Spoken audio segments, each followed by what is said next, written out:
duñ def ñi ñëpp dañoo sëte dañuy jël ñenn ñi sëte leen yow tamit.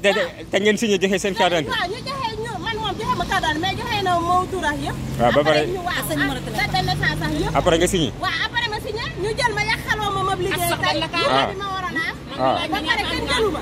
yéen ñëpp daal ak say at lépp lañ la laaj. di yoon ah te lépp lañ leen laaj. waaw lépp lañ ñu laaj. waaw lépp lañ ñu laaj. lépp pour ñu leen lépp ba pare defaral ñu jël suñu numéro carte d'identité bu bëggee nekk rek ñu yóbbu. dañoo def dépistage cancer du col de l'utérus. waaw léegi nag naka hôpital moo xaw ma lan. oui mais signature bi waruñu ko woon yóbbu. yóbbu nañ ko. ba pare yóbbu nañ nga dem nañ seen yoon. ba ñoo dem nag li fi foofu bañ ko xaymaa ñaata la si signature foofu ñaata nit ñoo fa teewoon. 1000 personnes. 1000 personnes. ñëpp jël nañ leen bi dem na ba 300 ëpp na 300 de personnes.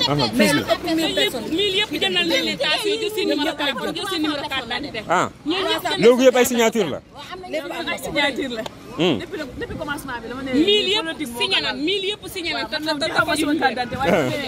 1000 yëpp signé te faju ñu leen. ñoom nag teglewuñu ko di ko jël. kon maanaam daal seen signature lañ soxla woon daal. te ñun ñi commencé comprendre ñu arrêté. waaw yow wax ko si kaw. Sonko yow Sonko moo fi nekk bu ñu yaakaar ne yàlla da koy fekk ci biir kaso bi ba pare boole ko nag. xañ ko li ci biti loolu mënut a nekk. yàlla du tëj buntu tëj parante. loolu amul. waaw eta ma ne madame Seck la xaw ma madame Seck. léegi mu xam ne yàq na ko ndax moom ñun dañu mësul a jublu sax si moom. dëgg la dama bëgg mu xam ne ñun ñuy xool yi. Sonko moo si dee. waaw laay gis naa mu nekk si kaso bi mu ñàkk a nekk si kaso bi tey la gën a am doole ñun tey lañ ko bëgg a bëgg ñun yàlla moo def ñu bëgg Sonko. waaw kenn mën na si yoon. waaye daal nax nañ leen ba ñu yóbbu seen signature. waaw mais bu mu leen dalati nag bu mu leen dalati dégg ngeen.